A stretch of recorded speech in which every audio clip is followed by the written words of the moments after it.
सबूत रखूंगा आज इस विधानसभा के अंदर।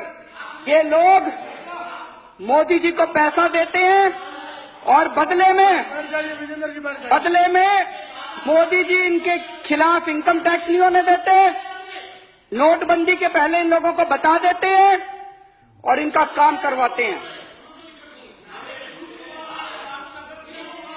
ये आज मैं सबूत लेके आया हूं जी।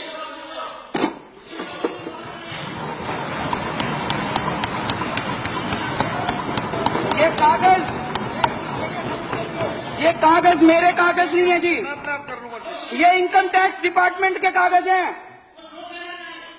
इनकम टैक्स डिपार्टमेंट ने 15 अक्टूबर 2013 को आदित्य बिरला ग्रुप के ऊपर रेड हुई। उस रेड में इनकम टैक्स डिपार्टमेंट में रेड होती है, वो वहां से सारे उनके कागज उठा के लाते हैं। वापस आने के बाद इनकम टैक्स डिपार्टमेंट अपनी एक रिपोर्ट बनाता है उन कागजों के आधार पे, जिसको अप्रेजल रिपोर्ट कहते हैं। ये अप्रेजल रिपोर्ट है इनकम टैक्स डिपार्टमेंट की उस रेड की। उस रेड में उनके अकाउंटेंट से पूछा इनकम टैक्स वालों ने, अकाउंटेंट का नाम कोई सक्सेना था। सक्सेना ने कहा जी मैं हवाला का पैसा लेके आता हूं, मेरे बॉस हैं उनका नाम शुभेंदु अमिताभ है, वो जिसको कहते हैं फिर मैं उनको पैसा जाके बांट देता हूं।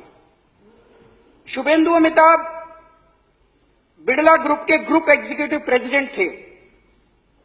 शुभेंदु अमिताभ के लैपटॉप, फोन, ब्लैकबेरी सब चेक किए गए तो उनके लैपटॉप से एक एंट्री मिली।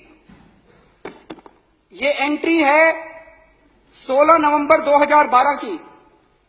इसमें लिखा हुआ है गुजरात सीएम 25 करोड़ रुपए। गुजरात सीएम के आगे 25 करोड़ रुपए, ब्रैकेट में लिखा है 12 डन, 12 दे दिए, रेस्ट क्वेश्चन मार्क। तो ये उसके बाद इनकम टैक्स डिपार्टमेंट ने अपनी एनालिसिस की है। ये उसकी एनालिसिस की कॉपी है। एनालिसिस में इनकम टैक्स डिपार्टमेंट लिखता है, considering the highly incriminating nature of transactions in the data retrieved from the laptop and hard disk of Shubhendu Amitabh and evasive replies and unsubstantiated claims made by him, it would be imperative for the assessing officer to scrutinize the data available in seized documents, including the laptop and hard disk, and determine the quantum of income concealed by Shri Shubhendu. Appraisal report उसके बाद assessing officer के पास जाती है और assessing officer फिर 2 साल लगा के उसकी इनकम का असेसमेंट करता है, ऑर्डर करता है। अक्टूबर 2013 में रेड हुई थी। उसके बाद 6 महीने बाद इनकी सरकार आ गई तो असेसिंग ऑफिसर की हिम्मत नहीं थी जो इसकी जांच कर सके। उसके बाद तो इसकी कोई जांच नहीं हुई उसके बाद। और अब ये केस को रफा दफा करने की कोशिश की जा रही है। सेटलमेंट कमीशन में इस केस को भेज दिया और बहुत जल्दी ये केस खत्म होने वाला है।